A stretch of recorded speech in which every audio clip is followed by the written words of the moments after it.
Welcome back, Honors. Welcome back to it. Welcome back to your last flip of your break. That's right, I did these things back to back. As you can see, I'm still wearing this outfit. My wife is still talking about Maximilian Robespierre, and we still know what's going on, right? But let's pick up right where we left off after the execution of Louis, right? So now Louis is dead, right? So Louis is completely dead. He's dead. He's very, very dead, right? So Louis is now dead. His head has been on a platter. He has basically now lost the rulership of France.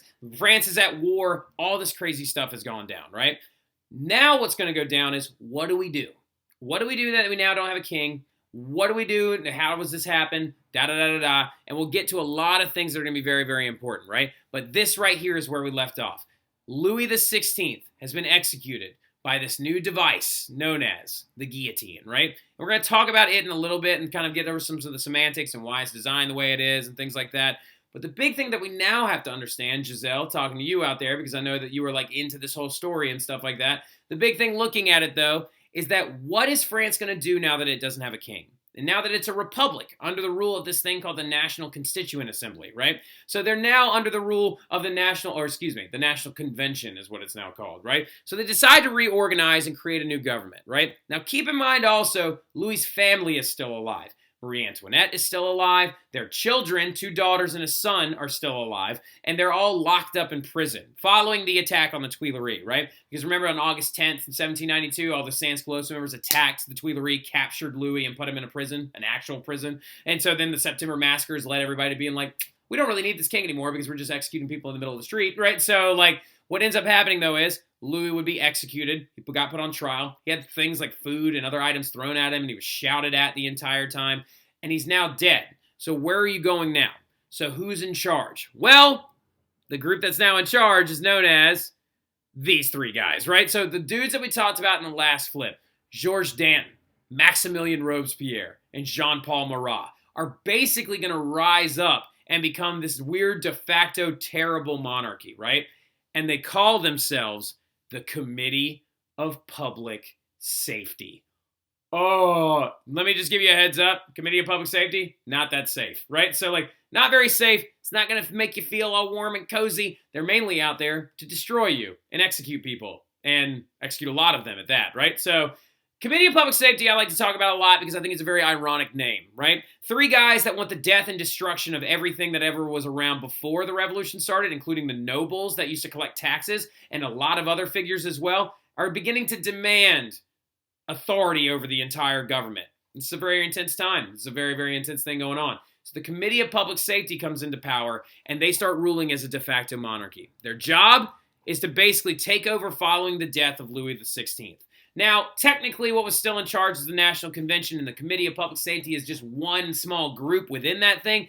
But Maximilian Robespierre and Georges Danton are at the helm of the Committee of Public Safety, and they are demanding to use executions and massive amounts of death to scare away counter-revolutionaries, right? Because you have to understand, some of the cities in France were flabbergasted by what's going on in Paris. They were like, holy crap, they just killed Louis? Oh my God, they just killed all those priests in September? Oh my God, a bunch of poor people captured Louis in August, a month before that, and almost killed him? Oh my God, there's these Jacobins and Girondins arguing with each other? They're all freaking out. And they start not wanting to be a part of the revolution. One of the most famous cities that does this is called Toulon, right? Toulon decides to break away from the revolution and become autonomous, and they start trading with the British.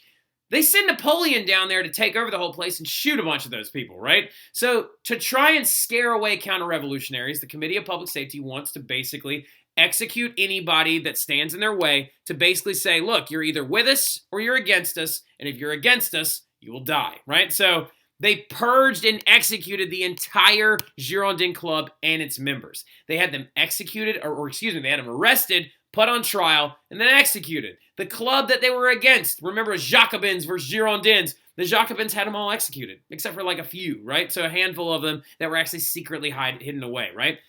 And what's their new toy that they want to do all these executions with? None other than the guillotine, right? The guillotine is going to be a very important new device. Louis XVI was actually the 4th guy to be executed via the guillotine, right? Before the establishment of the Committee of Public Safety. But the Committee of Public Safety decides to adopt this brand new device to execute as many people as possible, as fast and as efficiently as possible. So let's talk about this bad boy real quick and how this thing works, right? So this right here is the guillotine, named after its inventor. The guy who invented it was known as Guillotine. That was his last name, right? So this device that stands at about 14 feet tall, as you can see, is very, very large and is higher than a basketball rim, right? It's painted red for a reason, to hide the stains of blood, right? So, and also, that bad boy right there, that blade, weighs close to 100 pounds, right? It's slanted on an edge and it is razor sharp. So when you pull the lever, it comes flying down, cuts the person's head off their neck, head falls into a basket, and then you either do one of two things. You flip the bench up like it's a toilet seat through a trap door, or you dump them into a wicker coffin right here to the next of it, right? And then you move on. Basically, this execution device is the Walmart express lane of executing people during the French Revolution. We're trying to get you in and out of here quick, right? Now, really quick, but why? Why was the guillotine adopted? Now, this is very important. You desperately need to write this down.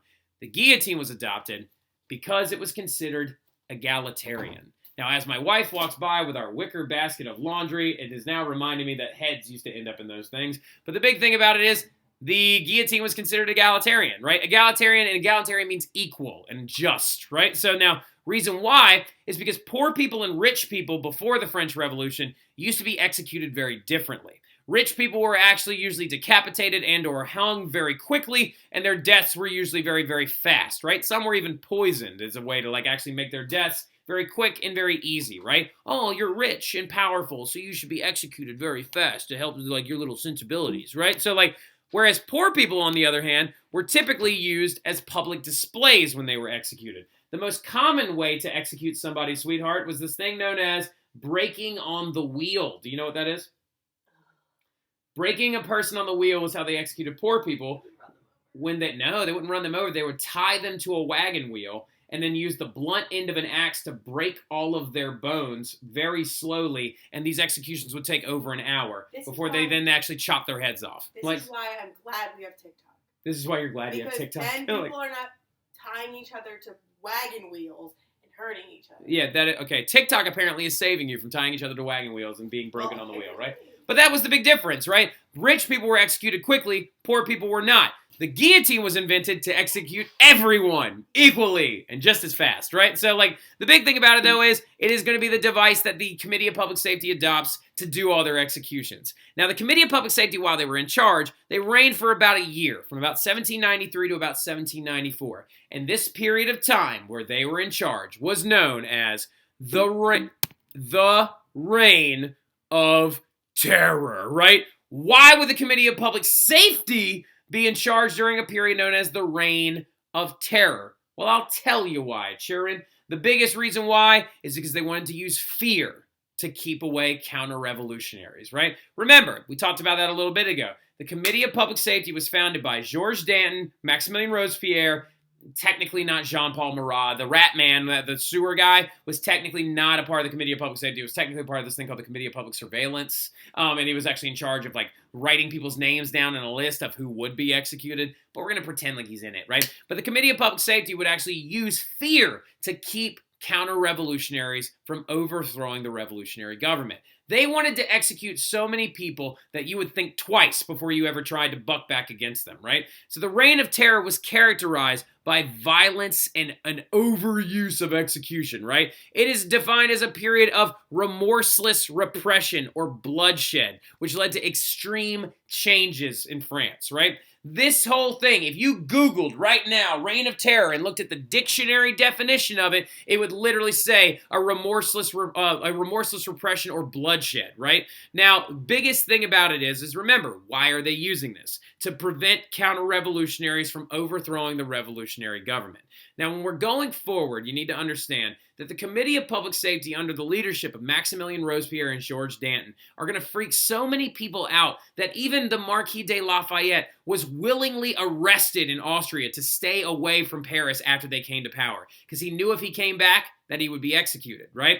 Marquis de Lafayette, the hero of the earlier part of this story, feared the Committee of Public Safety because he knew if he returned to Paris after the war, that they were going to have him executed, right? So the thing about it is they also bring on a massive amount of change, right? The Committee of Public Safety ushers in all these crazy over-the-top changes to France while they're in power, because they want to basically remake Paris and leave the old France behind. They want to remake the new France to be a completely new autonomous thing that is nothing like the France that came before it, right? So they first of all started off with renaming all the months and days of the week, which was really weird. Every month had 30 days. They still had 12 months, but they all had different names based on, like, the seasons and stuff. Like, for example, one of them that is now July was called Thermidor because it was hot.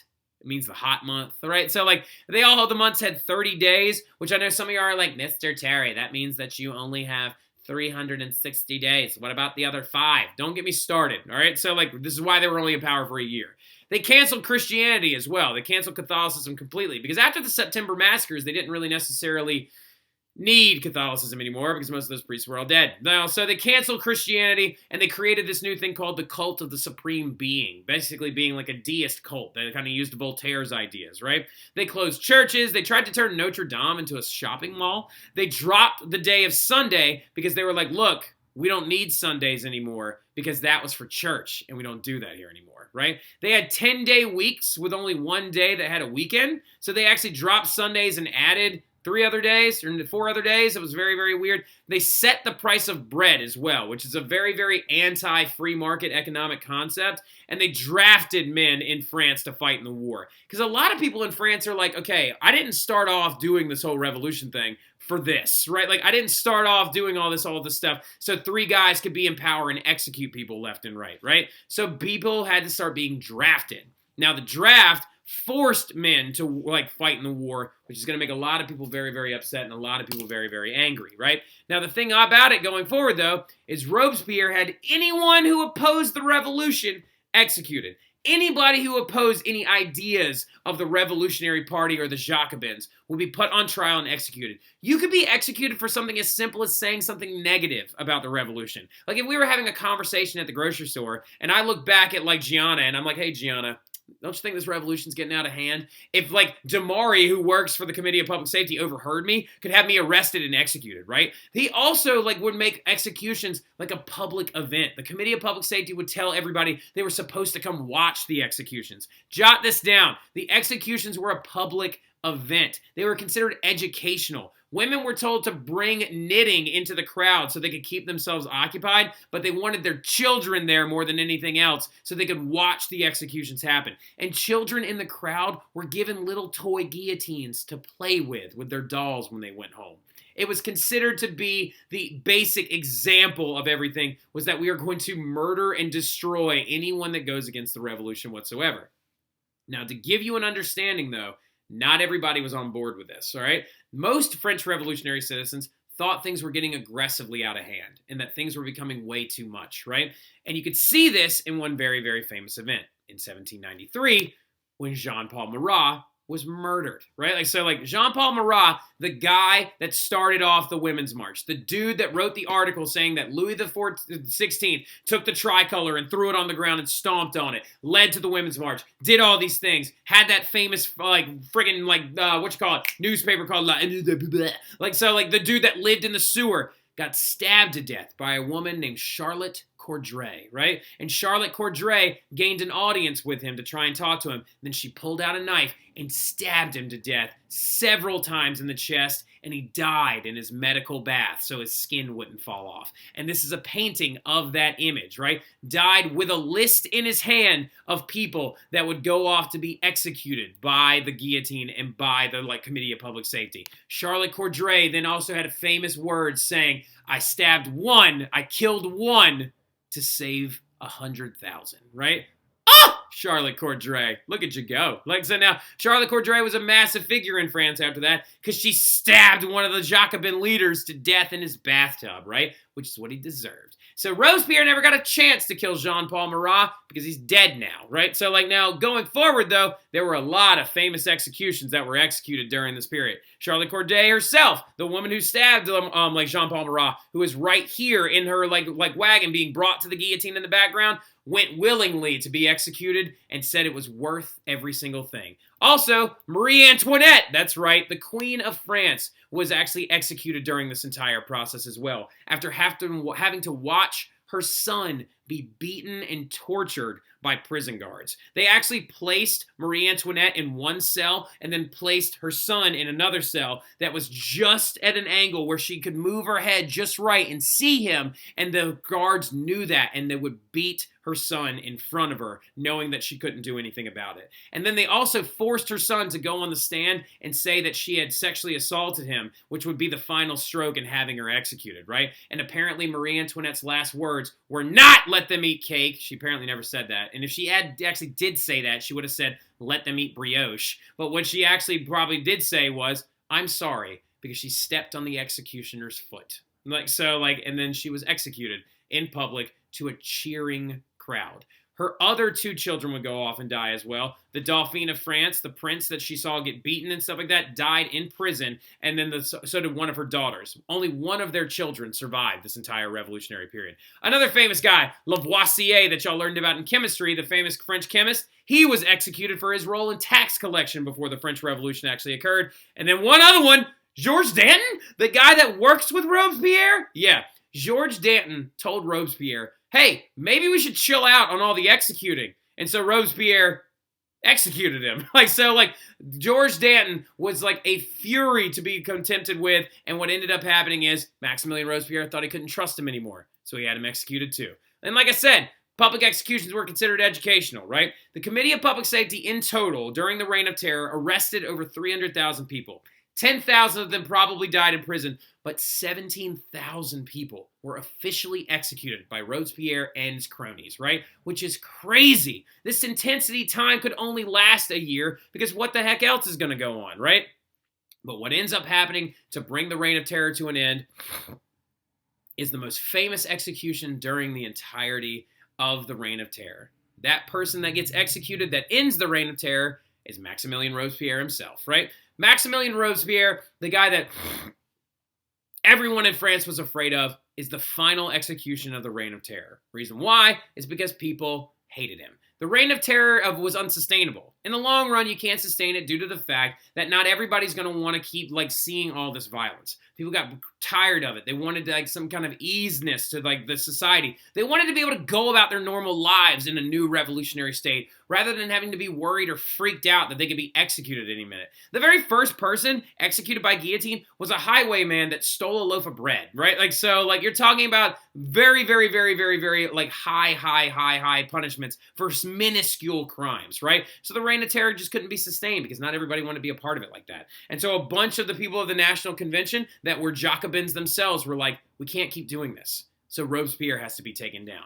And in a crazy event that ended up happening is that Robespierre was arrested, right? And in that event, when he was arrested by these other members, he was declared an outlaw. He got shot in the face, right? So he got shot in the face. Now, what ended up happening is there's two stories to this whole arrest, right? First of all, it was Robespierre and his buddies hanging out in this hotel, and one of them actually leapt out of the window and killed himself and stuff like that. But while Robespierre was being arrested, according to one of the arresting officers, he took a shot at Robespierre, and the bullet went into Robespierre's mouth and then came out the side of his face and knocked a bunch of his teeth out and dislocated his jaw. But according to Robespierre himself, he stuck the gun in his mouth, his own gun, and tried to shoot himself, but his arm got hit, and then the bullet went out the side of his face. And the day that he was executed, he screamed in pain because they took the bandage off that held his jaw in place, and it just went, and he was just like, ah! And before he was actually finally executed, right? But the cops died, the Committee of Public Safety died with Robespierre. And after his death, he was replaced by a 5-man executive branch known as the Directory. The reason why I have the Directory in all capital letters is because you are going to need to know them when you come back. Highlight them, underline them. They're very important in how boring they are. We do not talk about the Directory at all. We don't talk about the 5 guys that are in charge of it, but you just need to know that with the craziness that the Committee of Public Safety ushered in during the Reign of Terror, basically they go to a newest system that's going to be much easier and much more sustainable, right? France chose to focus on war and the changes gained by the revolution under the Directory, but then later on, a guy's going to come in and overthrow that Directory, and his name is the Napoleon Bonaparte. And we will talk about the Napoleonic phase of the revolution when y'all get back from break. I'll see y'all soon. Y'all have a fantastic rest of your break. Happy Mardi Gras. Y'all have a good one.